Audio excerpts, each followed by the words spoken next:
The broadcast is now starting. All attendees are in listen-only mode. Bismillahirrahmanirrahim. Alhamdulillah Rabbil Alameen. I start in the name of Allah, the Lord of the heavens and the earth and whatever is between them, the most beneficent, the most merciful. All praises and thanks belongs to Allah subhanahu wa ta'ala, and salutations and peace and blessings be upon his final and last messenger, Muhammad sallallahu alayhi wasallam. After that, I welcome you all to the webinar, whether you're attending live or watching the recording. May Allah bless you all and reward you immensely for taking the time and putting in the effort to come and reflect and talk and discuss about our relationship with Allah subhanahu wa ta'ala, the most important relationship that anyone can have in this life and the hereafter as well. So anyways, a quick introduction about me. My name is Zubair, also known as Coach Zubair Adamji. I'm an instructor, convert coach with iERA, and also a coach and strategist with MuslimMastery.com, and I've been involved in dawah, discussing and talking about Islam to non-Muslims, as well as mentoring and coaching and empowering, developing the new Muslims, people who have recently taken Shahada or have started to have a fresh start at Islam. My day job, I do cybersecurity, and I'd love to for you guys to maybe drop in a quick message in the chat about where you're from, and what are your expectations from the webinar. That would be great. And my question for you to get things started is, what do you think? Why is it important for us to focus on the relationship with Allah subhanahu wa ta'ala? Why does it matter to you? So I'm going to take a moment, let you guys put in some text in the chat. So it's good to know who is here, what the expectations are, and we'll get started with the webinar.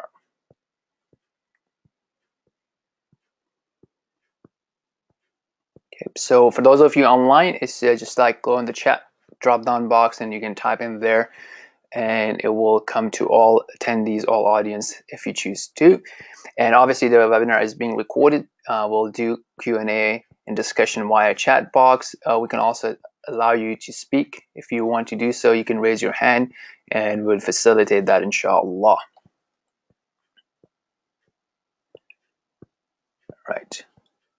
Okay, so let's continue. Let's move on. So I'm sure that many of us have gone through an experience like this before in our life. So regardless of where you are in London, Toronto, anywhere else in the world, you may have seen that the property prices, the price for an apartment or flat or a house around the same block used to be very, very cheap compared to what it is today. Right? And a lot of time we would be like thinking, hey, you know what, I wish I had the money back then, or I wish I was able to invest, and now look what it is. So the point being that a lot of time we may not be able to, or we may choose not to focus on something that 5 years down the road, 10 years down the road may become very, very valuable. And then we are thinking about, hey, you know what, I wish I had invested my time, my money, my effort, my energy in that project or in that idea, or so on and so forth. So it's very important to be forward looking, because this is a very common example, and we can learn from that, hey, you know what is it today that I'm ignoring that I will regret later? Other examples of that are like, in typical business investments, right? Stocks or currencies and different things like that. So the idea is, look, we already had this experience. Is there anything else that I'm overlooking today that I may be regretting in the future? So now the reason we are saying this, obviously in our context, is a beautiful narration in which the Prophet of Allah, the Messenger of Allah, Muhammad sallallahu alaihi wasallam, advised us about the situation that how would people feel about this life, the life of this world, compared to the afterlife, when people will meet Allah subhanahu wa ta'ala and they will be going to their final destination of either paradise or hellfire. Paradise or hellfire. And when they will see the bounties, the blessings, the luxuries in paradise, everything that they suffered through this dunya, through this world, would be meaningless, because now they're like, okay, wow, this is all worth it. This is all worth it. And opposite, if you are living in this world in full luxury and ignoring Allah subhanahu wa ta'ala, ignoring that greater purpose, that greater reason for your existence, and you're ignoring your destination, then all this would not mean anything. So the point is not to leave the luxuries or to not be comfortable in this dunya, but the point is to not forget or not ignore where we are heading towards. So that's why I wanted to bring this example that, look, a lot of time we get narrow-minded, narrow-sightedness, and we're only focusing on, the materialistic possessions of this world, my happiness, my luxuries, what do I own, so on and so forth. But we ignore the hereafter. And that's something very important. We'll talk more about it, that as a Muslim, as a smart person, you need to be focused on what really matters. So as we continue, I want you to bring this example of a hand pump, right? So this is a hand pump. I mean, most of us have not encountered it. You may have seen this in pictures or movies or documentaries, in places where they're actually pumping out water from the ground. The difference between the hand pump and a regular tap in our bathrooms, toilets, washrooms is that you turn the tap on and you have a continuous supply of water. But in hand pump, you have to continuously press. You have to continuously give the input for you to get the output, which is the water. Likewise, for the webinar, for anything that you attend, if you're multitasking, if you have a bunch of tabs open, the value that you will get out of it will be different than if you are focusing on it, if you're engaging with the webinar, if you're engaging with the ideas, and if you're thinking about the concepts. So yes, there's a limitation of webinars. There's no physical interaction, and the environment is totally up to you. Like, you could be in a focused environment or you could be in a distracted environment. So that's something, is your choice. But I wanted to remind you, the more you put in, the more you will get out of this. Okay, so now coming back, what is the world view of a Muslim? What should be a worldview of a Muslim? What is this life about? Is this life, this is it, I gotta make it, I can't lose it, I want to make sure that I have everything, I have fame, power, status, wealth, relationships? Is that how we view the world? And then I'm going to keep getting old and old and old, and I want to retire. I don't want to be working when I'm old, and I want to have enough luxury or enough wealth, enough assets with me when I'm retired, and to die. Is that the worldview? Or do we think that, look, this is a temporary stage, this is one of the stages of our existence. We had an existence before that, which we don't recall. That was when we were in our mother's wombs, and then we had an existence in this world. That existence in this world had different stages, and then we have a life after. So if you reflect on Quran, if you read Quran, if you look at the hadith, the statements of the Messenger of Allah, you will see a lot of different examples that Allah give. One of the example that's kind of related to what we have in Quran and Sunnah, but slightly modernized, that I like to present is as follows. So imagine if you are on an airport. If you're in an airport, you're going through a transit, and your flight has been delayed. And this is not something that's very unlikely. It still happens in today's world. Even with all the technology and all the modernism, it still happens. Things go out of order. Things go out of our plans. There's a weather issue, so on and so forth, and flights cannot fly. So if you are stranded on an airport, okay, so a beautiful airport, you have a whole bunch of different things that you can do. You can do currency exchange. Imagine you're going to be there for months, right? So as you are there for months, currency values are changing. You can read newspaper, you can engage in trade, you can buy something, you can sell something, you can provide services, you can teach people, whatever. You can do a whole bunch of different things. You can engage with people, you can make new friends, you can choose to just, fool around, whatever you want to do. You can choose to just watch TV. But what's happening is they're saying that, look, do all that business. At the end of that, when your flight is ready, we'll give you a call. We'll say, hey, you know what, flight such and such is ready to board. And depending on how much value you have, how much money you have earned during this time, your flight and destination will be dependent on that. And that is kind of example of this world, that you are here and you are changing your time. You're trading your time, you're trading your effort, you're trading your energy to either get close to Allah subhanahu wa ta'ala or away from Allah subhanahu wa ta'ala. There are certain things that get you close to Allah, and there are certain things that get you away from Allah. And based on that, you will be going through your temporary destination, which is your grave life, the life in the grave, before the big day, the great day when everybody else is resurrected. So you're in this temporary world where you're still having your feelings, but you're alone only with the actions that you have earned in this world. You don't have any Wi-Fi, you don't have any credit card. The only currency that you take in the grave with you is your true love for Allah, is your true actions for Allah subhanahu wa ta'ala, or your misdeeds. So if that was great, your exit from this world and your travel towards the day of resurrection would be business class. Really, really amazing. Or it could be really, really miserable.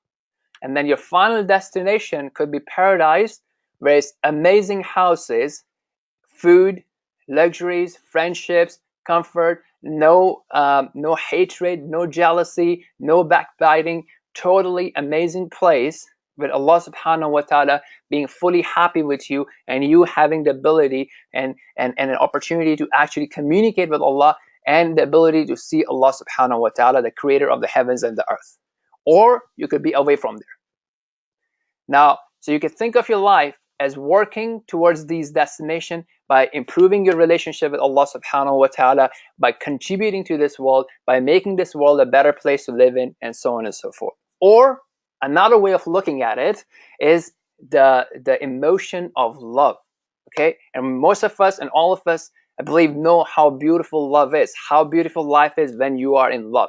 But when you're in love with a human being, or many people are in love with their pets or their children or their parents and so on and so forth, the human relationship has its own deficiency, and regardless of whichever human relationship you are in, there is a day, there is a time when you have to part. But there's a much better, more powerful, more stronger relationship. The best relationship is your relationship with Allah, because He knows everything. There's no miscommunication with Allah. There's no misunderstandings with Allah. There's no shortcomings with Allah. There's no deficiency with Allah. And if you want to think about, hey, you know what, I want to use my time, what Allah has given me, to increase my love for Allah subhanahu wa ta'ala, to get close and close and closer to Allah subhanahu wa ta'ala until Allah loves me, the special love that Allah has for a believing servant of His. Allah loves me. So you can think of your world, your life, to be able to be focused on getting that love and increasing in that love. And how do we do that? This is a hadith, a statement in which Allah's messenger is telling us from Allah subhanahu wa ta'ala that, look, Allah has friends, what Allah calls a wali. Okay, if anybody is an enemy to that wali, Allah will declare a war against that person. So how do you become that wali? So Allah is telling us that you keep coming close to Allah subhanahu wa ta'ala. Okay, the thing, the activity, the action, the manifestation of your love that gets you closer to Allah the fastest are the things that Allah has made an obligation upon you, such as the 5 daily prayers, which we'll talk about in the webinar series. Now, those 5 daily prayers gets you close to Allah, and nothing else can get you close to Allah like those 5 prayers, because that's an obligation for you. Yes, you can be a good person. Yes, you can do charity. Yes, you can take care of people. But the most important things are things that are compulsory and obligatory upon you. Now, as we do them, one option you can think, okay, you know what, this is going to get me to paradise. I don't want to go to hellfire. It will help me have a currency when I'm exiting this world. You can have that approach, that's fine. Or you can have even a higher approach that, look, I'm not doing it as a task, as a to-do. I just have to get done with it. Rather, I'm doing it to get close to Allah subhanahu wa ta'ala, so that Allah can love me, so that I can manifest my love for Allah subhanahu wa ta'ala. Because lip service is easy. Anybody can say, oh yeah, I love Allah, right? Okay, so that's another approach to that. And then so you take care of your obligations, and then you keep doing the extra D's. Now, what are the things that are obligatory? That's something obviously we'll talk about as we go on. Okay, so now we're talking about why it's important for us to have a better relationship with Allah. Why should we focus on our relationship with Allah subhanahu wa ta'ala? Now, before we do that, what will really, really, really help you to do that is to understand who is Allah. Who is Allah? So that's super important in itself, to understand who is Allah subhanahu wa ta'ala. So does anybody want us to get a chance, take a chance at it and put something in the chat on, in one word or few words, who is Allah to you? What comes to your mind when you think of Allah? All right, let's give it a second or two, or half a minute, 30 seconds, and let's see if we can get any, because I have a lot of content that I do want to cover today. So we may have a much lesser discussion today, but hopefully as we go on in the next week, we'll have more participation and more engagement. I wanted to give you this chance to share with us who is Allah.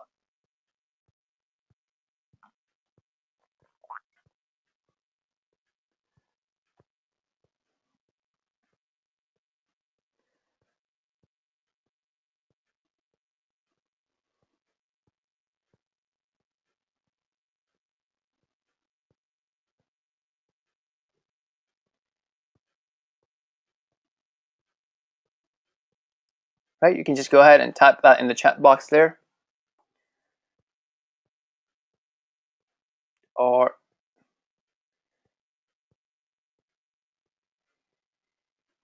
and we can take questions at the end as well, and they'll give you the ability to speak up too. Okay, let me just check there quickly. Oh, nice. Okay, so some of you guys are responding that in the answer session. Okay, that's fine. So we have a response here. It says the creator of the heavens and the earth. Nice. The one who deserves our worship. Very good. Our creator. Awesome. That's great. Okay, let's take a look at some of the ideas that I wanted to share with you on the slides here. Okay, so who is Allah? So there's obviously, a lot to talk about Allah, right? I mean, there's a lot that you can talk about Allah subhanahu wa ta'ala. So as one of you suggested, Ayaz suggested that the one who deserves our worship. So yeah, that's the thing. So because of who Allah is, and we'll talk about who Allah is, as a consequence of that, He is the one who is deserving of our full worship, our full submission. So our unconditional submission only belongs to Allah subhanahu wa ta'ala. The full love, the full trust, the full fear only belongs to Allah subhanahu wa ta'ala. And if we were to be doing that to someone else, some other human being or some other creation of Allah, that would be a great injustice towards Allah, and that would be a great wrong that we would be doing. Another way of looking at it, now, who is Allah, right? So that's what He deserves from that perspective of because who He is. So if you want to discuss who is Allah, one of the names of Allah is Rabb. Okay, and this is very powerful because if you see the first chapter of Surah Al-Fatiha, it says, Alhamdu lillahi Rabbil Alameen. All praise belong to Allah, and Allah introduces Himself after that He is the Rabb, He is the Lord of everything. So what does Rabb, the Lord, includes? If you think about it, it includes at least 3 different elements. So number 1, Allah is the creator. So now you and I can see that, look, this phone, the car, the computer that we are using, or the phones we are using was created by Samsung, Google, Apple. The car was created by Toyota or a Tesla or Ferrari, Mercedes, doesn't matter, right? But if you think about it, the direct, or if you think about it from an indirect creation perspective, Allah subhanahu wa ta'ala is the creator. Because everything that was required to facilitate that product. So what was required to facilitate that product? The raw materials, where did they come from? The ideas, where did they come from? What did the humans observe for them to be able to come up with those ideas? What happened, the facilitation of ideas, the gradual development of ideas, where did that all come from? Another angle of looking at it is, look, yes, the smartphones exist in this world, but is everyone on this planet have the ability to access a smartphone? So even though a product, a thing may exist, Allah is the one who is facilitating for us to actually benefit from that product. Isn't that amazing? So just look at the power of Allah, the comprehensive power, dominion of Allah subhanahu wa ta'ala. Now, the second thing that we have is the ownership. So from this world's perspective, I can, tap my debit card or pay cash and buy the phone from the store, and the worldly ownership changes. But who is the ultimate owner? Who gave me the money? Who gave me the wealth for me to be able to exchange? Who gave me the eyesight to look at the phone? Who gave me the ability to use my hands to, use the phone, and so on and so forth? So the ultimate owner is also Allah subhanahu wa ta'ala, and this is very important to realize. If we realize that Allah is the owner of everything that we have, we will appreciate a lot and complain not. So the reason a lot of time we are unhappy and dissatisfied is because we say, oh, I don't have this, or I used to have this, but I don't have it anymore. But if we had the mindset shift and we used to think that, look, you know what, alhamdulillah, Allah, let me enjoy this product or this wealth, this job, this spouse, these children, this ability in my body for a year, 2 years, 10 years, 20 years, 25 years, and then Allah took it away. Alhamdulillah, I'm happy that Allah gave it to me for years, right? And now still Allah has blessed me with a lot of things. But rather we think, oh, I don't have this, but that person has this, or I used to have this, I don't have it anymore. That's a cause for a lot of stress and dissatisfaction and unhappiness in our life. Now the third element of Rabb is that He is a complete planner, protector, sustainer. So even though I own this phone, okay, I'm under the decree of Allah, under the control of Allah. that this phone can actually be stolen from me, or it can break, or I can drop it, which I do a lot, right? So it's really under the control of Allah that I cannot even have a full protection of my own things. So once you realize these things, you realize that look, Allah is so powerful, Allah is has this comprehensive authority. It makes sense for me to not run away from Allah, but to run to Allah. Even if I fall into a disobedience, for me to run to Allah subhanahu wa ta'ala. Okay, now this thing it applies to everything else. It's not only about physical objects, but it's also about the emotions that we want to have, the happiness, the emotion happiness, or the emotion of satisfaction, the emotion of contentment, so on and so forth. Very important to realize that Allah is the owner, the creator, the giver, the taker, the increaser, the decreaser of all these things. And then we can continue that Allah is the most merciful, ever living. No one can come in between me and Allah to save me. If Allah does not want to save me, no one can benefit by interceding to Allah if Allah does not want to help me. Allah has a complete knowledge of what's happening, what will happen. Isn't it amazing to realize that look, I am a servant of Allah and He has complete control. What would you be afraid of? And all these things are exclusive to Allah subhanahu wa ta'ala. He's free of all needs, having no sons or daughters, and He's the most powerful. So no one can defeat His power, no one can defeat His will. Now here's interesting things. Allah has two types of wills, brothers and sisters. Okay, does anybody know what those are? Or give me an example of a universal will of Allah and a legal will of Allah. Let's go. Let's do it quickly, guys. Come on, because we have a lot to cover and I do want to end in time. So let's see if we can have a quick example of each of these. Bismillah. Who's first? Let me see.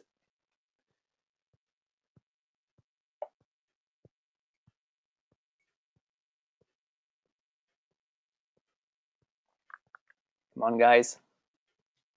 Okay, great.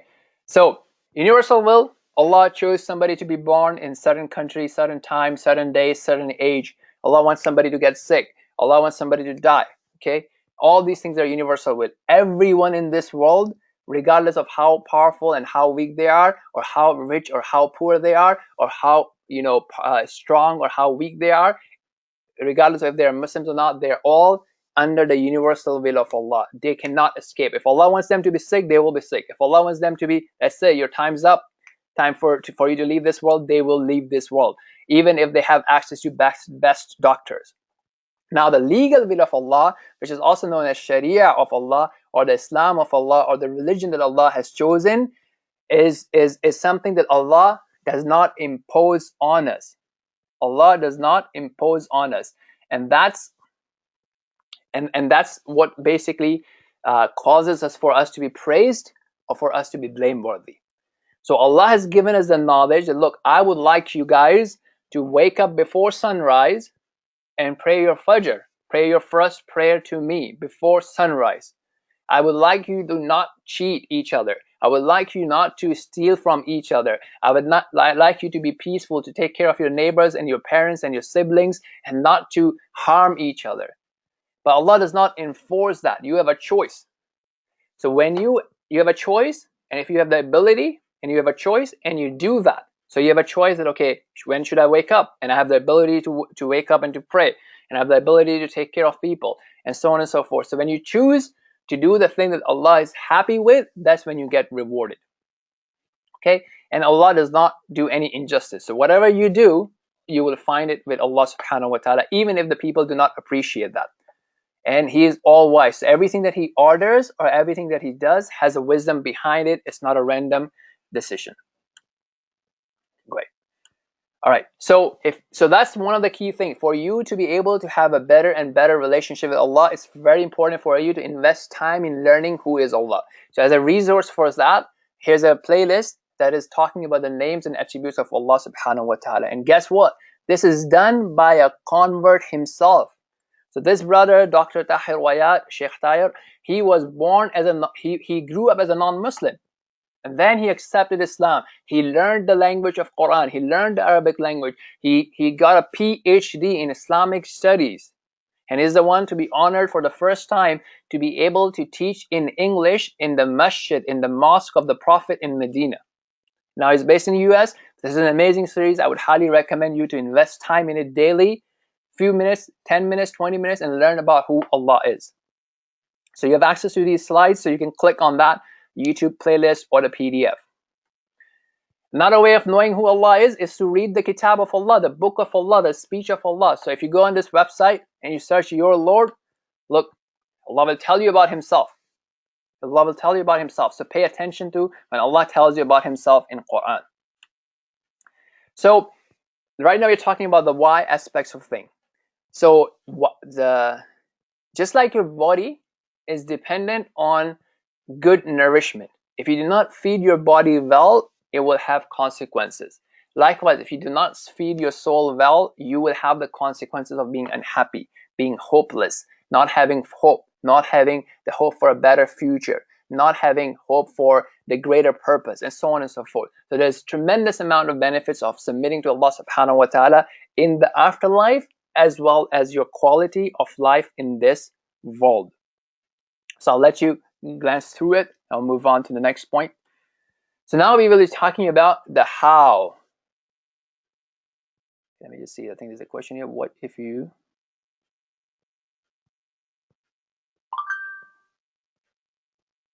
Okay, so there's a question here. It's kind of like, okay, what if you believe you're doing something good to someone so they can come back to Allah, but they don't take it as a guidance but as harm? There you go, right? So you have to use your wisdom.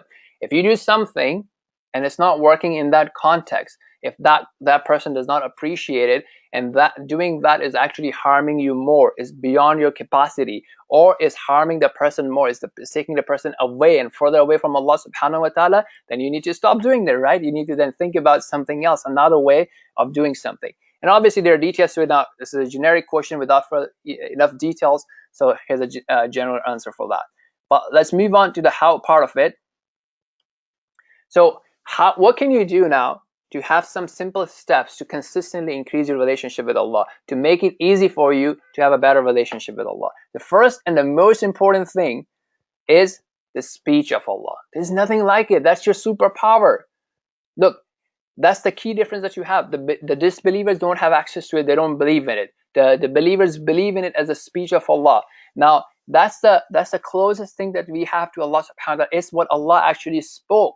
Just imagine that Allah actually spoke, that you have access to it. These are not random words.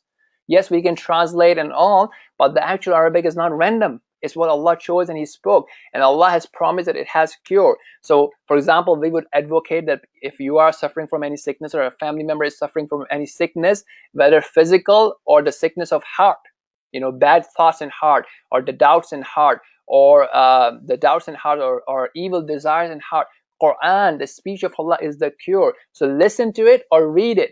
If you can't read it, just listen to it. If you can read it, still listen to it. So use it. Tap into this power. This thing, wallahi, can cure cancer. And that is not to say to take away from the scientific medicine. Nobody is saying that. But I'm saying that if you have access to this complementary medicine, why not use it as well? Second thing, it's a guidance. If you want to know, what does Allah want me to do? Should I do this or that? What is Allah happy with? This is a guidance for you. And it's a means of happiness and success for you.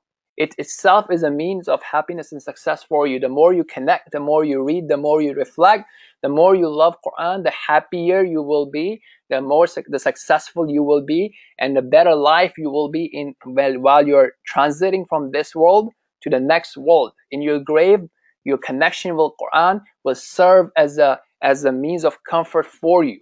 When you will have no other connections, you will not have internet, you will not have Wi-Fi, you will not have social media, you won't have your friends and family members. So this will help tremendously.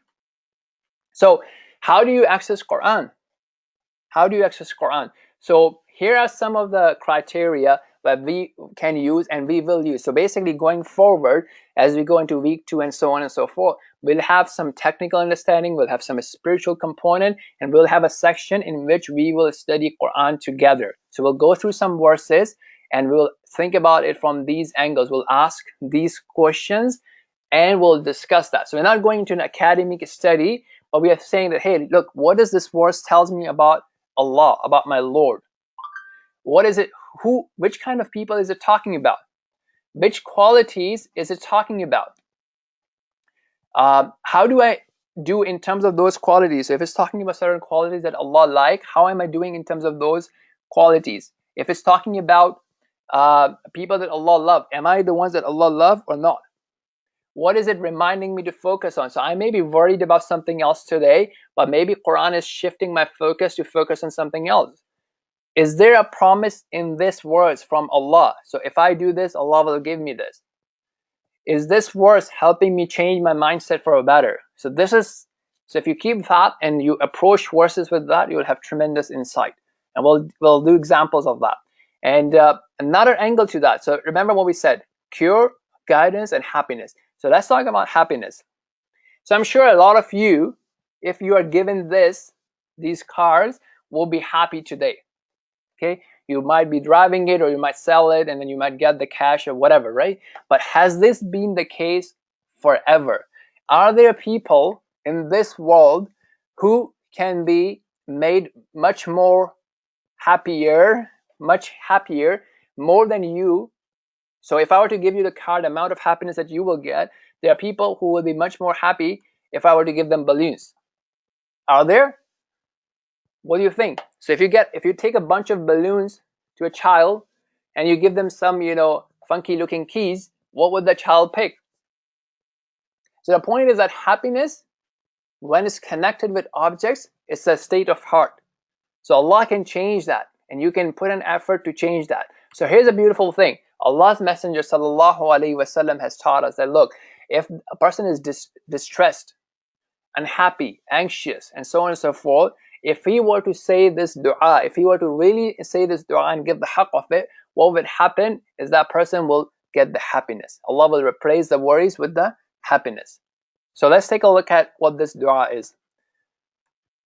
So the dua, it goes like, it first says, "Oh Allah, I'm your slave, and I'm the son of your slave, and the son of your female slave. My forelock is in your hand. Your command over me is forever executed." So whatever you decide for me will happen, and your decree over me is just. So whatever you choose for me is not unjust. It's not random. It is wise. It is based on your justice. So I ask you by all the beautiful names that belong to you, the ones that you have informed us, the ones that you have revealed in your book, the ones you have taught to anybody else in your creation, or even the ones that you have not taught anyone. So from that, what I ask you is that to make Quran the life of my heart. Make Quran the source of life, spring, being a healthy heart, being a happy heart for me, okay? And to remove my anxiety and my stress and my sorrows from Quran. So the example I was trying to use is that imagine if you had access, if you were in that state, then your happiness will be so easy. You can open the book of Allah, and as you engage with it, as you interact with it, your heart will be filled with happiness and your sorrows will be removed. So this is a state that we can achieve. And this is something, this dua is one of the means of achieving that state. So now let's reflect on this dua. It teaches us who is Allah. So if we really focus on who is Allah, what do we learn about the decree of Allah, about the power of Allah, about the justice of Allah from this dua? And as you verbalize it while your heart is present, you have a better and more and powerful mindset that nobody else has. So that's very important, to engage with the words and to really reflect on that and to engage your heart with it and to condition your mind with it. It tells you who are you, what is your state in front of Allah. It tells you about the wisdom and about the power and the justice of the decree of Allah, and then you ask for that state in which Quran is your life. Quran is the life of your heart. Quran is the light of your heart. And Quran is the one that removes the sorrows and anxieties away and replaces it with happiness. So another benefit that we learn is that as you reflect on how the other ways that the Prophet of Allah would engage with Allah, that Prophet of Allah would communicate with Allah, you will see these beautiful gems and these powerful mindset that will condition you to be a better servant of Allah subhanahu wa ta'ala. So what have we talked about so far? So this is links with Quran study with converts, in which we would take some verses and we would go through the basic points that we discussed about. Okay, so what have we covered so far? Let's see. Well, who can give me a quick review of what have we covered so far? Let's do it. Bismillah. First thing, what did we talk about first? Okay, I'm gonna wait and have my coffee while you guys type.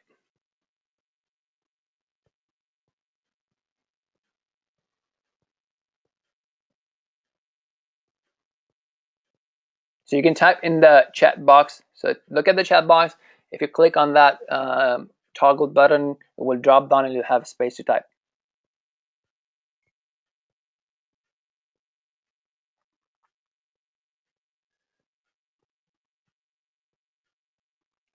Okay, so we talked about why it's important, why should we focus on our relationship with Allah subhanahu wa ta'ala. Then we talked about who is Allah, and then we talked about the first thing about using Quran as a means of knowing Allah and as a means of connecting with Allah and as a means of getting close to Allah subhanahu wa ta'ala. Great. Okay, so now one of the action time. Look, if you want to transform this knowledge into action, what I would like you to do is to take your phone, your calendars, and set a meeting with Quran. Set a time. Okay, my morning time or my evening time, this 10 minutes, 15 minutes, 20 minutes is my time with Quran. When that comes in, I'm not going to be engaged on social media or chit chat or friends or whatnot. This is my time with the book of Allah. So if you really want to take advantage of that, start it. Even if you want to give 5 minutes, but start it and keep it consistent. Okay, the second thing is to be aware of are the friends, the people that we appreciate, the people that we want to be liked by, the people that we like. Okay, so these are our friends, and they are very important for a variety of reasons. From that is this. So a lot of time as a new Muslim, as a newly practicing Muslim, as a one who is taking a fresh start at Islam, what would happen is that as you practice, your friends may belittle you. They may ridicule you. They may make fun of you. They may call you names. Or the family members may do it. So you may start looking at yourself from their eyes, from their lenses. And you may start seeing yourself from that lenses, and you may look at yourself like this. But is that a problem with you, or is that the problem with their eyes? So you have to be very careful of what kind of mirror you use to judge yourself. So you may have gone to museums where they have, these funny mirrors, they give you a funny image. Does that mean that you look like that? Or does that mean that it's a wrong mirror that you're choosing? So you need to evaluate yourself. You need to use a mirror that is true, that is trustworthy. So you need to be very careful about who you use as a mirror. Who do you drive value from? Who do you drive validation from? And again, if you really want to use the most powerful thing, use Quran as your mirror. Evaluate yourself, evaluate your life, evaluate your strength and progress based on what Quran is saying, not based on what deficient human beings are saying. And likewise, be careful about what they say about your Islam. So it's not their issue. It may be the issue that you're using them as your mirror about your relationship with Allah subhanahu wa ta'ala. It can have all other implications as well. Like when you are practicing, a strict Muslim might come and say, oh, but you're not doing this, you're not doing this, you're not doing this, and you're new. And that Muslim may have his or her own sins. So are you going to judge yourself based on the comments of that Muslim, or will you say, look, you know what, I know what I'm doing, I have a mentor, I have a coach, and I'm gradually improving. Don't let even a Muslim put you down. Don't let someone discourage you. So make sure you're always aware of how you take people's input about yourself. So another way of looking at it is a community, right? So a lot of time, what happens within the community, like you as a new Muslim may go to a non-Muslim family member and you're discussing this all the time. You're having this discussion about Islam. Oh, why do you have to wear hijab? Why can't you eat pork? And so on and so forth. And it's just going back and forth. So instead of engaging in that, maybe it's like, okay, look, you know what? Let's not talk about this topic. We don't have to keep talking about this topic all the time. For me is my religion, for you is your religion. Okay, that may be the approach that may be best for you at some stage of your life. For some another stage, it could be like, okay, let's keep one specific time during the week or during the month where we will talk about it, but we won't talk about it all the time at dinner table, at lunch table, at breakfast. When I wake up all the time, Islam, Islam, Islam, and there's a fight going on. That's very dangerous. And this is also important in other relationships of our lives as well. Like sometime when I'm doing, coaching for couples, say, look, guys, you have some hard problems. Every relationship have hard problems, but you don't have to discuss those issues all the time. Learn to keep them aside and move on with life, and then have some dedicated time to understand each other about different issues, and have a dialogue and then discuss that, and then you'll improve that. So it's very important not to always want to be winning the debate, and choose when you want to talk about something and when you don't, and also learn where the other person is coming from. So the person, if somebody's arguing about your hijab, it's not per se about hijab, it's because they don't realize where the instruction of hijab is coming from. So something to be careful about. Likewise, another thing a lot of new Muslims I see them doing is joining Facebook groups and WhatsApp, and the community there is not sensitive to your culture or not sensitive that you're new. So maybe that it's important for you to leave that community, to leave that WhatsApp group, to leave that Facebook group if it's not helping you get closer to Allah subhanahu wa ta'ala or the Muslim community, right? So you don't have to, when you agree with Islam, you don't have to defend all the Muslims of the world. So some Muslims of the world may have some political views or social views that you may not agree with. Are those views Islamic? That could be another point of debate, right? Are they from Islam or these are their personal choices? So again, very important to realize that you don't have to be friends with everybody. You don't have to agree with everybody. That's another thing that a lot of people get into.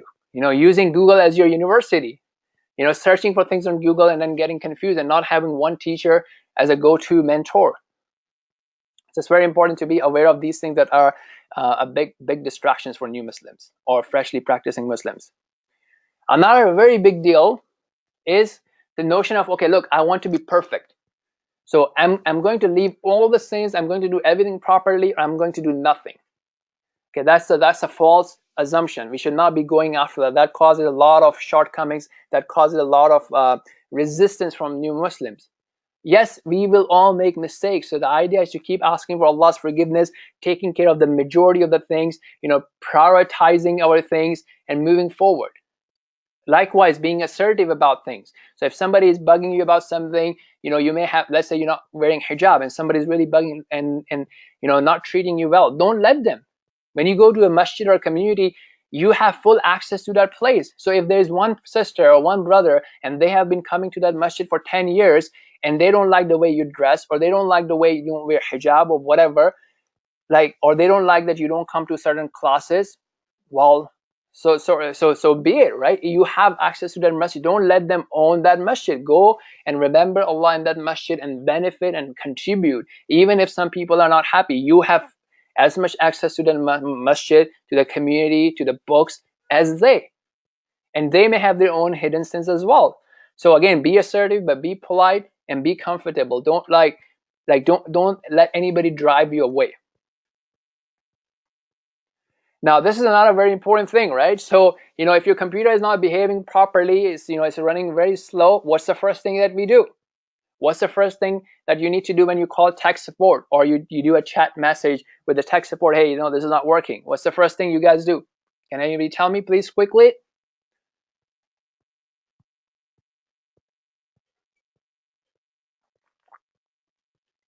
Yep, reset. So resetting is very important. So we have this notion of New Year resolutions, right? But the question is, why do they have to be annual? Why can't they be monthly or weekly or daily or from salah to salah? Look, the Prophet of Allah has given us a beautiful thing that each salah to salah is as if we are taking a shower. So it removes our sins. So what happens sometimes is someone may fall into a bad habit or an addiction or let's say miss a salah and then okay, what, forget it. I'm just gonna start from tomorrow. And then tomorrow they may fall into something that's the same thing.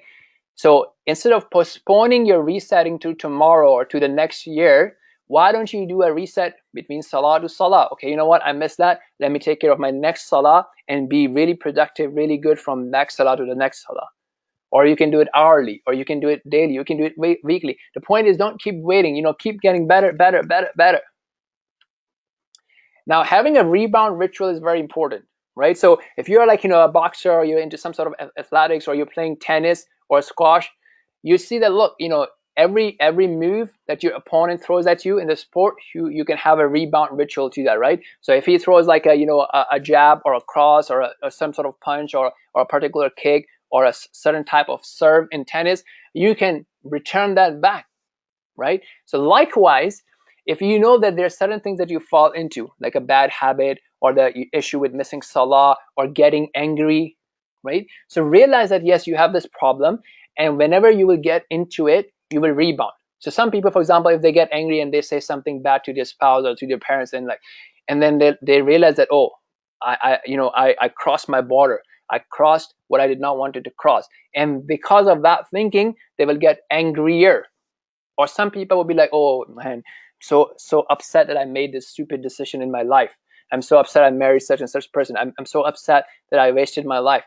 And then they'll go into more and more self-blaming and so on and so forth. That's not a good rebound ritual. That's not a constructive rebound ritual. So you can have a good verbal or physical rebound ritual. So you can say, look, whenever this thought will come in, I will pause and I will make a dua to Allah. Allah, forgive me. I made this mistake. Help me to do better.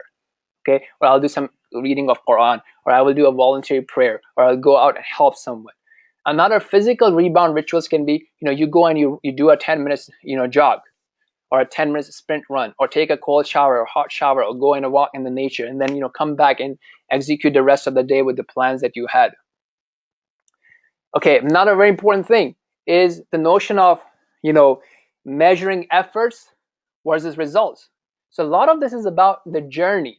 So if you're like, for example, if somebody wants to lose weight and they're, watching their weighing scale every day and then they don't see any movement, they're like, oh man, I'm not making any progress. But they are, it's just not noticeable. So instead of focusing on that, focus on the journey, the effort you're putting in, to take care of your prayers, to learn Quran, to be a good Muslim, or in whichever area of life you want to put in effort. This is very important. So a lot of times somebody would come to me like, okay, I want to learn Arabic, and they may start learning Arabic, but what would happen is that they will lose out on any spirituality, and then they may give up. So whenever you're learning, make sure that your Islamic knowledge is a good combination, a healthy balance of technical knowledge, as well as the knowledge that tells you about Allah, that tells you about afterlife, and so on and so forth. Okay, so like how you need to give your body nourishment, right? Good quality food. And how often do you need to do that? Is that once a year you need to feed your body? You need to do it as often as you need. Also, it's dependent on how much energy you use. So if you are running, or if you're walking, if you're into heavy construction, you need probably more nutrition and food than somebody else who is not doing that. Likewise, you need to nourish your body. Likewise, you need to nourish your soul, and you need to do it daily. And the more fitna, the more evil that you're exposed to, the more nourishment you may need. So when you go out, most people won't talk to you about God. Most people won't talk to you about Islam. Most people won't talk to you about Allah. Most people won't remind you of what to focus on. So now it's up to you to make sure that you go back and you use your phone, or you use the masjid, you use the mosque to go and get your spiritual nourishment, or you open the book of Allah and get your spiritual nourishment. So there are amazing books. There's a lot of PDFs on this website. So one of the things you can do is check out the PDFs and then see what content you like and then buy those books. If you want to use YouTube, Instagram, and Facebook, highly recommend you to subscribe to these places and make a habit of using that 5 minutes, 10 minutes a day, a couple of times a day, so that you're not losing your priorities, you're not losing your focus, and so on and so forth. Now, if you're a smart person, just like anything else in life, okay guys, we need to really step up our game. You need to measure your progress. So it's very important for us to ask important questions. And look, the most important thing for me is what? Am I worshiping someone else? Am I praying 5 times a day? If I'm not praying 5 times a day, why do I not pray? Is that because I'm shy? Is that because I don't realize the importance of prayer? If I don't realize it, then I need to learn about the importance of prayer, right? Maybe I need to have good company so I can pray with them and I can have confidence. Some people don't pray because they think, oh, I'm not technically competent and I don't pronounce things properly, so what's the point of praying? That's not the point. Even if you don't know what to say and you take the time and you do your best, your prayer to Allah can be much more beloved to my prayer, even if I'm pronouncing things properly, because of the presence of your heart, because of your sincerity, and so on and so forth. So make sure you're measuring what matters, okay? And we'll talk about in one of the sessions about a holistic development, and in which you might measure, look, what am I doing in my life? How am I using my time? Am I just on the games and social media and this movie and that movie and chat groups? Or am I actually reading proper books? And what's my plan towards my career? What's my plan towards my family? And so on and so forth. So measure your progress. So another very important thing is, so far we've been talking about positives, okay? Positive, what can happen? Look, I will get close to Allah. Allah will love me, so on and so forth. But imagine what can happen if I choose to ignore this, if I choose to go on with my daily life and I ignore worshipping Allah, I ignore spending time with the book of Allah, ignore my prayers. What's the worst thing that can happen? Now, I want this answer, guys. Come on, let's do it. Bismillah. What's the worst thing that can happen to you? or that can happen to someone if they ignore their relationship with Allah. What's the worst thing?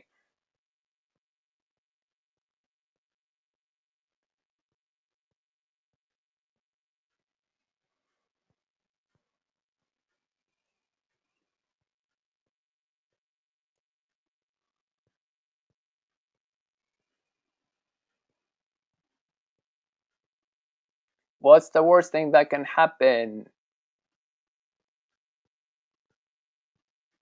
Okay, just take again. What's one of the bad things? Okay, if you don't want to be committing to the worst thing, misguidance, good. Yeah, okay. So look, guys, this phone needs charge, right? If I don't put it on charge, it's going to keep losing the charge. So the light of faith, that the shahada that we have said, ashhadu an la ilaha illallah wa ashhadu anna muhammadan rasulullah, we don't have a guarantee that we have captured it. That can go away. Faith increases and decreases. If it keeps going down, it increases when we worship Allah. When we submit to Allah, it increases. When we disobey Allah, it decreases. What if we die in a state when it has decreased to a state that it's nothing? Or Allah flips our heart, or Allah covers our heart, as Allah says in Quran, because of us rejecting truth again and again and again. That's one of the consequences, right? There's no guarantee that today, if we have said shahada and we are working hard, there's no guarantee that we will die like that. So that's one other thing, like, you have to keep your guards up. If you let your guards drop, somebody can punch you and you can get knocked out. So it's very important for us to focus that, look, disobeying Allah is not a light thing. And there is a chance that I may lose my faith if I don't take it seriously. So we have to consistently grow. Good. Go back to old habits. Salah is a recharge. Very nice. Good. So that's the miserable state. We can get into a state where we don't love Allah and we love everything else, or our heart can be sealed, or it becomes hard for me to do the good deeds. So whatever good deeds are easy for me today, they may even become harder for me to do in the future. So it's very important for us to not take this lightly. So now, in summary, first of all, for you to be able to do this, you need to realize that you are capable. Don't think, oh, I can't do it, too hard for me. You have to realize you are capable. And what will help you realize, if you look at your past life with appreciation, and you will learn the amazing things that you have already done. Let me give you a quick example. Each one of us probably learned how to walk. Walking was not an easy thing. How to read, how to use a computer. These are not easy things. You had to spend time and effort, and you learned it. You are capable. And another way of looking at it is, look, Allah will not burden you with something that you're not capable of. So if you remember in the first thing I said about the two wills of Allah, universal and the legal will, it only kicks in when you are capable. So you need to have the knowledge of what Allah likes, and you need to have the capacity and the capability to do it. If you do it, then you're praiseworthy. If you don't do it, then you're blameworthy. But if you're not capable, then it does not apply to you. Second thing is to raise our standard, guys. So everyone has standards, right? So what are some of the standards that you may have seen from non-Muslims? Come on, Bismillah, who's going to tell me? Some of the standards that's really amazing and we would find it hard to do, but you see standards from non-Muslims. Give me an example. So one of the standards that Muslims should have is, go for Fajr prayer, especially for men close to masjid, or wake up and pray at home, right? So that means that you have a standard of waking up early enough. Do you see some standard like that in non-Muslims? Have you ever seen someone walking a dog at 4 a.m. in the morning or 4:30 a.m. in the morning? That's their must, okay? Or someone who's like so competent about their business or studies, okay, I'm gonna pull an all-nighter. I'm gonna wake up at 4 o'clock or 4:30 so I can, go through my emails or write my report or do my research. Again, it's about a standard, right? So raise your standards. What is your standard between you and Allah?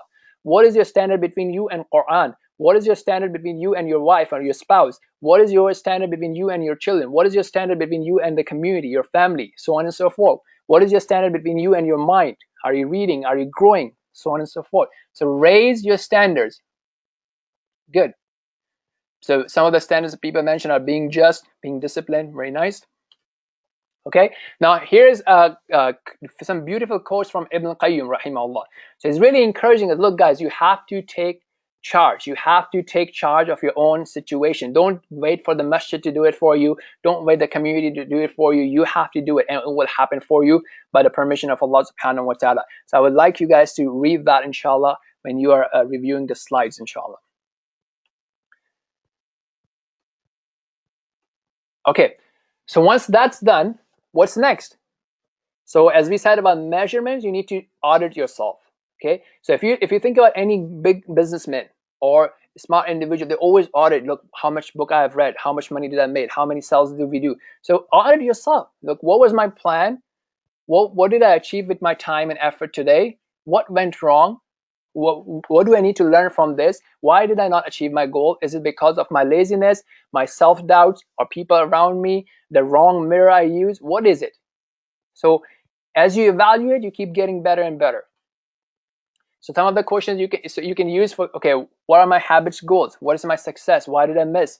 Why do I want to do it? Why is it important for me? Why is it a must for me? What would happen if I don't do that? What are my obstacles? How can I make it easy for myself, such as joining a class, doing it with a buddy, doing it with a partner, so on and so forth, using apps like HabitShare to have your goals. So again, book a time with yourself. Book a time, like 15 minutes or 20 minutes every week, where you will take a look at what happened last week and what you need to fix next week. And then you can book a time with yourself for quarterly audits. Like every 3 months, take a look at it. What's going on in my life? What do I need to do? And we'll talk about it in session 5, like about the holistic way as well. But for now, we're talking about specifically you and your Islam and you and your relationship with Allah subhanahu wa ta'ala. So what else can you do? One last thing that you can do, and a lot of high performance people do that. A lot of business executives do that. A lot of athletes do that. Almost all of them, I think. And that is to get a coach. What is a coach? The coach speeds up your progress and your efficiency to reach your goals. They will help you clarify your goals. What are your goals? They will ask you questions. They will suggest ideas. They will inspire you from the examples of other people. They'll look at some of the challenges that you may have for not achieving those goals, some of the personal conflicts you may have, and then they will review your results with you, and so on and so forth. So getting a coach or a mentor is very important. So look in your community, in your masjid, maybe there already is a mentor, a buddy, accountability partner, a coach that can help you. If you don't find that, then inshallah you can register online with us, and we are trying to build and train our coaches so that they can give you one-on-one support and growth, inshallah.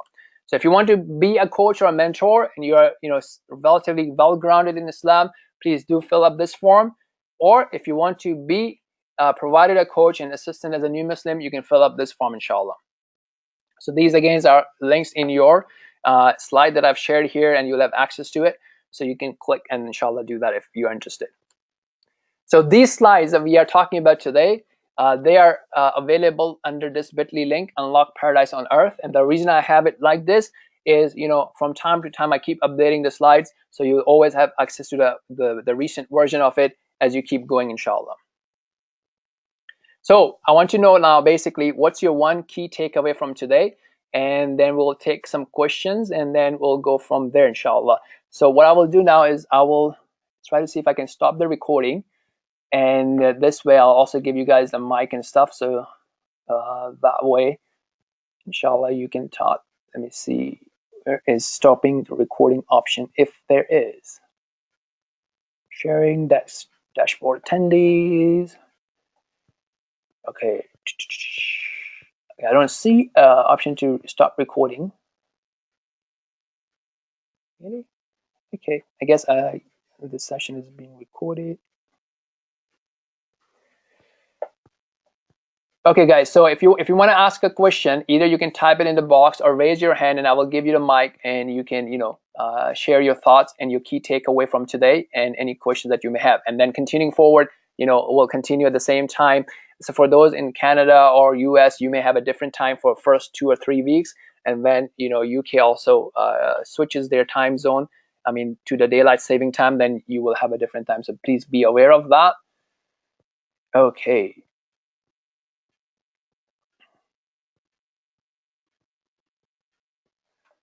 All right, so raise your hand or type the question if you have any.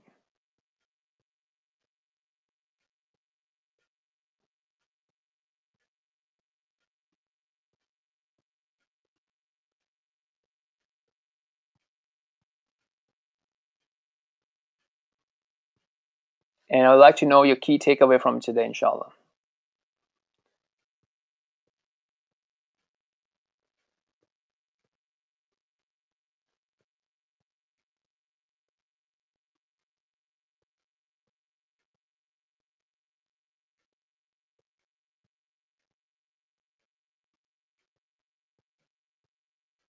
Okay, so I'm going to give mic to Kahil, if I'm pronouncing that right, Khalil or Khalil. Okay, so let me say. Okay, so I'm going to unmute you, so you can choose to speak up if you like.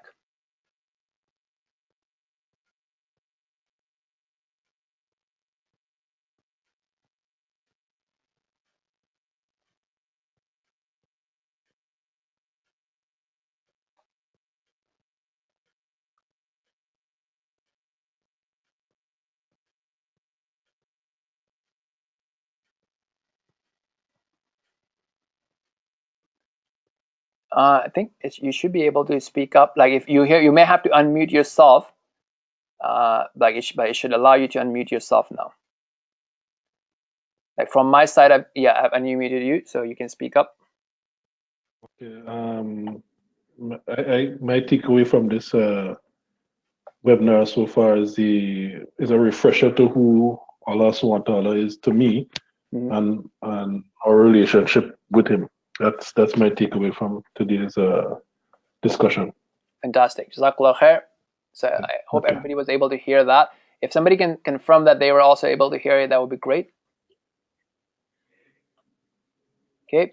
Jazakallah khair. Anybody else? So you can put in your text or you can raise your hands, and then I will give you the mic. Jazakallah khair, Brother Khalid. Okay, shukran. Well, yeah.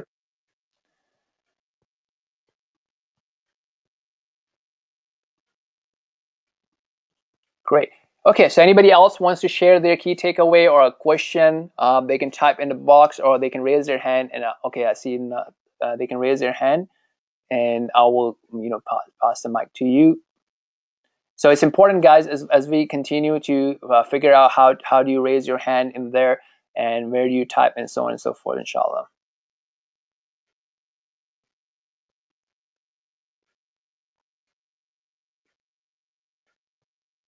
And if you previously raised your hand, you can raise it again. Okay, so I'm gonna unmute you, Safia, and you can share your comment and your question. So I've unmuted you from my side. You may have to do it from your side as well. And you can do that by, you'd probably see a mic and you can unmute and then go ahead.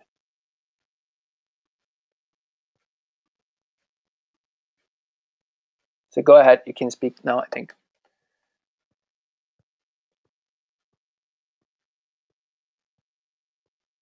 If anybody else is ready, they can raise their hand as well.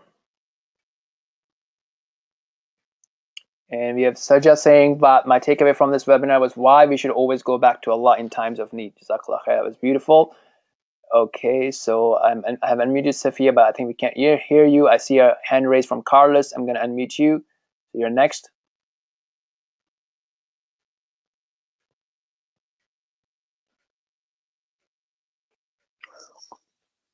Hello? Yes, Carlos, go ahead. Yep, can hear you. Great. Assalamu alaikum.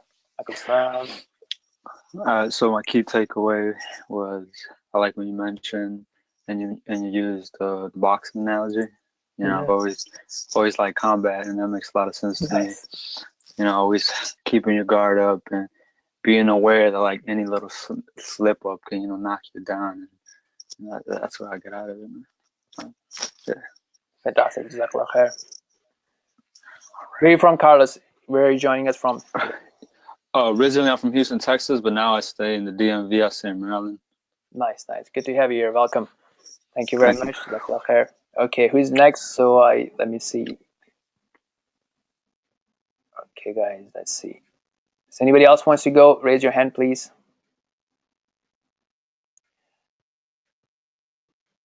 Okay, Sophia, I'm gonna lower your hand because we couldn't hear you. So you may have to either type it, or if you're ready, you can raise your hand again, and I'll unmute you.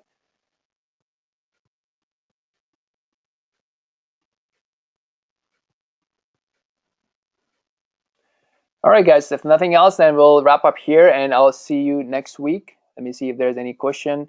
Okay, Sophia says a reminder connected to the Quran, more a close relationship to Allah.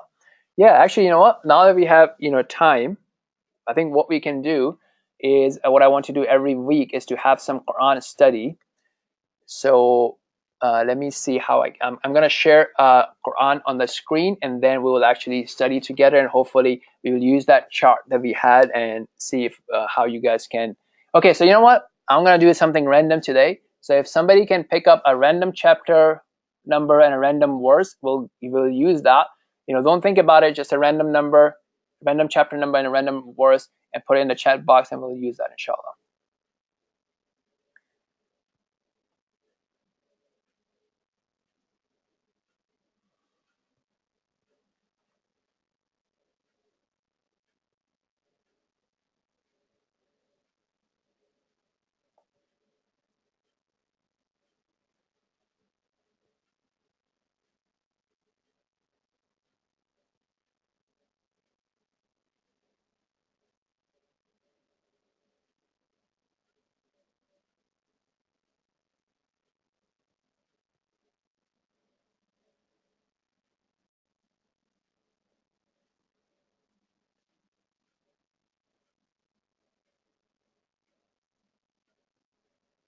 Okay, so you guys should be able to see now the screen. I have Quran. I can zoom in. I guess it will also zoom in for you.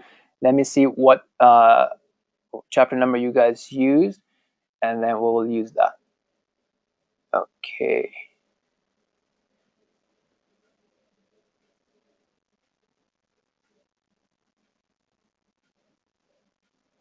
Okay, so somebody asked about, can you recommend some material for dawah? Okay, so I have a document for dawah. I'm gonna put it in the chat here. Okay,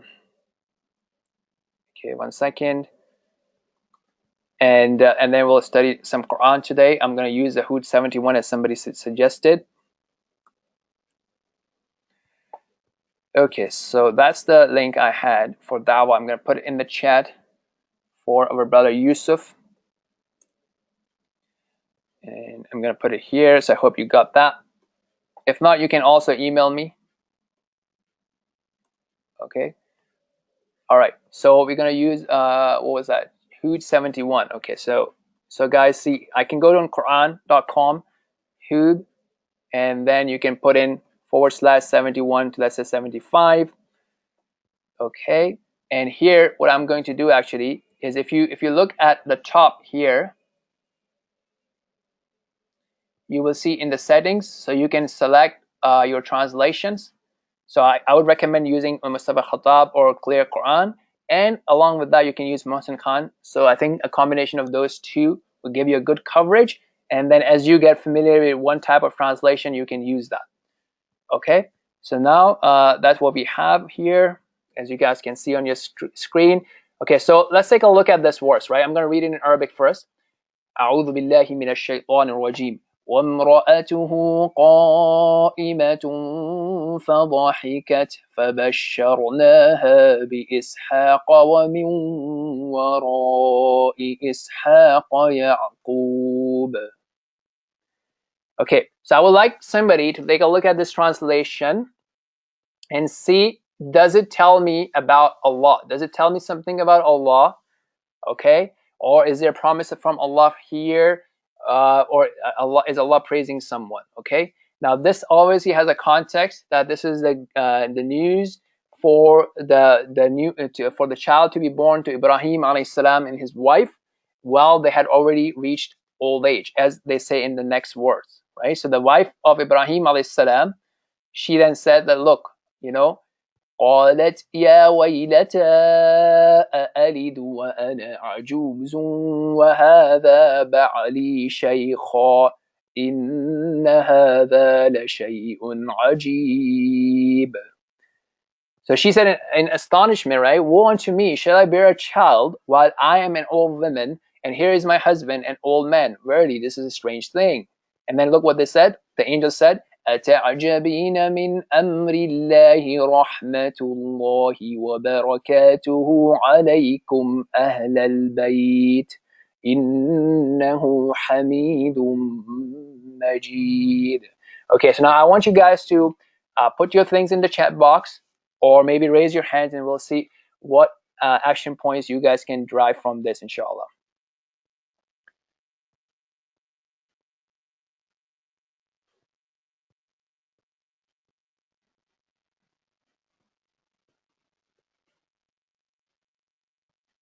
Oh yes, good point. Yeah, so if you can't read in Arabic, it will actually recite it for you as well. But right now, so if you see this button, it says play. So on this website, you see this play button right here. So you can actually play it. I'm gonna play it on my computer. I don't know if it will actually, you will be able to hear it or not. Let me try. If you hear the computer recitation, just let me know, inshallah.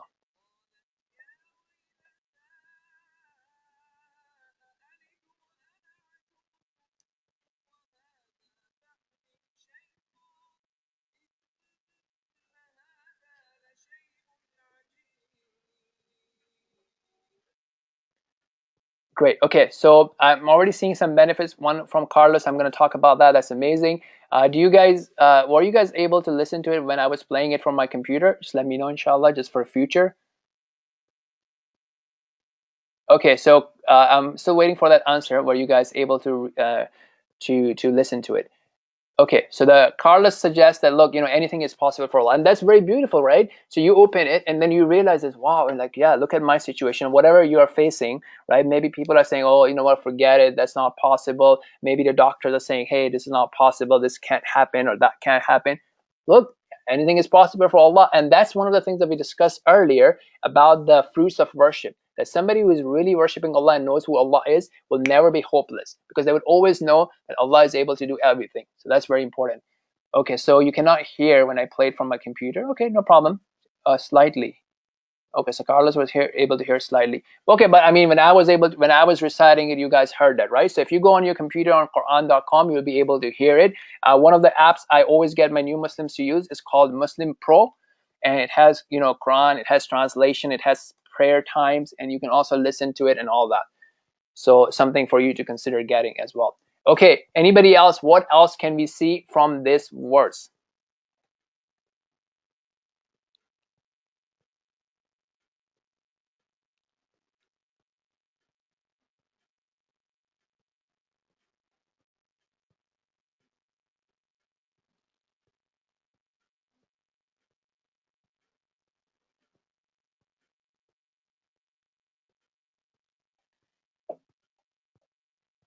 Okay, guys, what else can you see from this verse? Let me see. Let me help you guys. Look at the second one, right? How the angels addressed, right? Look, they always making dua for each other. So that's one of the other example, right? Rahmatullahi wa barakatuhu alaykum. May the mercy of Allah be upon you and Allah's blessing. So if somebody says something that you don't agree with, right? You're always making dua for that person. If somebody even makes a mistake, you're making dua for that person. Imagine the love and relationship that would be developed. Okay.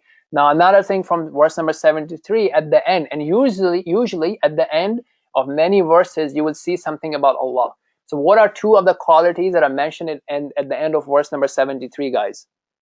I hope you can see it on the screen, and I hope you have it open in your computers as well.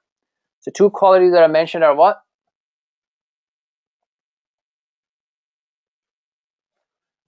Very important, right? Allah is all praiseworthy. Why? Not because what He has given us, but most importantly because who He is. So imagine this thing, right? So we may go and say, wow, this is a beautiful view. It's a beautiful garden, beautiful park. Even though it's not really helping us per se, but we are appreciating that thing because of who it is. So imagine who is Allah subhanahu wa ta'ala, the creator of everything that we like, that we enjoy, that we have or that we don't have. Okay, so He's Hamid and He's Majid. Okay, that's great.